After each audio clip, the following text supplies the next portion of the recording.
Duplicate jeans. आज अपन duplicate jeans के बारे में पढ़ेंगे। यानी डुप्लीकेट जीन्स का मतलब दो अलग अलग स्थानों पर उपस्थित जीन्स अगर एक ही प्रकार के फिनोटाइप का निर्माण करते हों तो ऐसे जीन्स को अपन डुप्लीकेट जीन्स कहेंगे।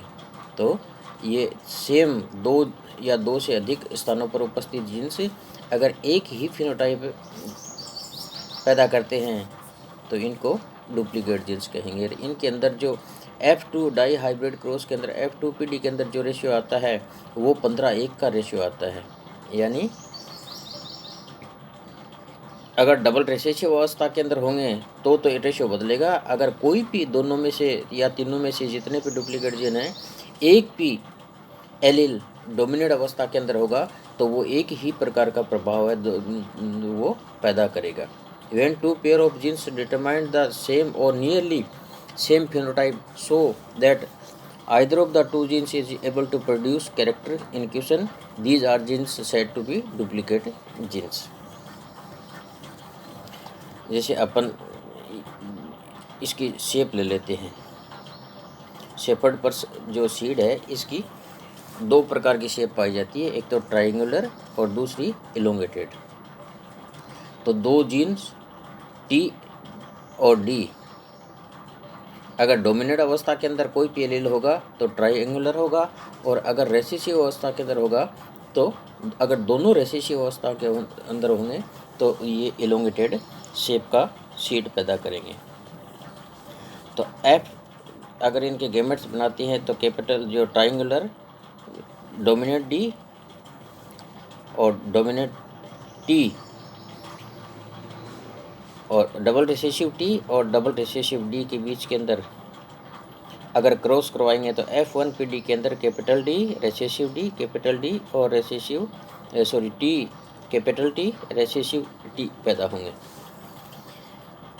और इनका जो शेप होगा वो ट्राइंगुलर होगा। तो कहने का मतलब दोनों में से दोनों अलग अलग स्थानों पर उपस्थित जीन्स में एक भी एलील्स अगर डोमिनेट अवस्था के अंदर होगा तो जो सीड का शेप होगा वो ट्राइंगुलर होगा। अगर दोनों ही जगह पर उपस्थित जीन्स रेसेसिव डबल रेसेसिव अवस्था के अंदर होंगे तब ही जाके जो सीड कलर है वो इलोंगेटेड होगा। तो इसके अंदर अपन देखते हैं F2PD के अंदर डबल डोमिनेंट डी टी और डी है तो क्या होगा, ट्राइंगुलर होगा। नेक्स्ट भी डबल डोमिनेंट टी और रेसेसिव डी और डोमिनेंट डी तो ये भी ट्राइंगुलर होगा। नेक्स्ट में भी dominant T recessive T double dominant D triangular होगा।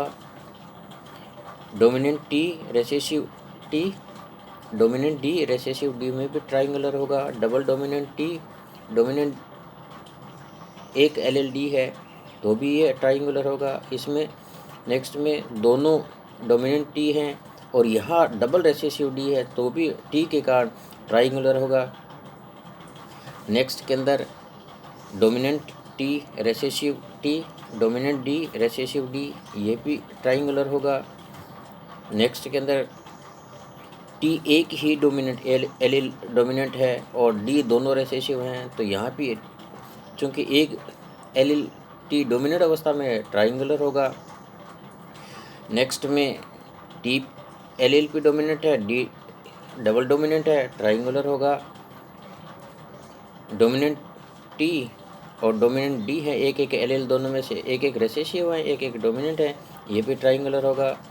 नेक्स्ट में टी दोनों रेसेसिव अवस्था के अंदर हैं पर डी दोनों डोमिनेंट अवस्था में है तो डी भी सेम ही प्रभाव पैदा करता है, ये भी ट्राइंगुलर होगा।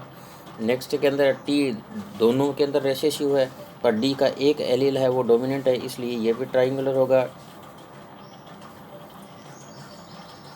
Dominant T recessive T dominant D और रेसेसिव डी ये भी ट्राइंगुलर होगा।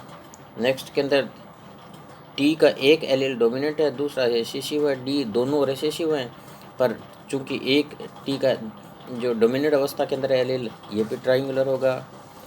डबल टी रेसेसिव है पर डी का एक एलील यहाँ पे डोमिनेंट अवस्था के अंदर है तो ये भी सेम ही प्रभाव पैदा करेगा। और लास्ट में टी दोनों एलील रेसेसिव हैं और डी के भी दोनों एलील रेसेसिव हैं, इसलिए यहाँ पे इलोंगेटेड जो शेप है वो आएगी। तो इनका अगर अपन रेशियो निकालें तो इनका रेशियो 15 तो ट्राइंगुलर होंगे और 1 इलोंगेटेड होगा। तो कहने का मतलब अगर दोनों जीन्स या जहाँ जो अगर और ज़्यादा भी हो सकते हैं जीन्स, तो उनमें से एक भी एलील अगर डोमिनेट अवस्था के अंदर आ जाएगा तो वो सेम प्रभाव ही पैदा करेगा, सेम फिनोटाइप भी पैदा करेगा। तो ऐसी जीन्स को डुप्लीकेट जीन्स कहते हैं। इसको तो 2 से ज़्यादा भी जीन्स हैं वो डुप्लीकेट जिनका काम कर सकते हैं। तो ऐसी जीन्स को स्यूडो एलील्स या डुप्लीकेट जीन्स कहते हैं।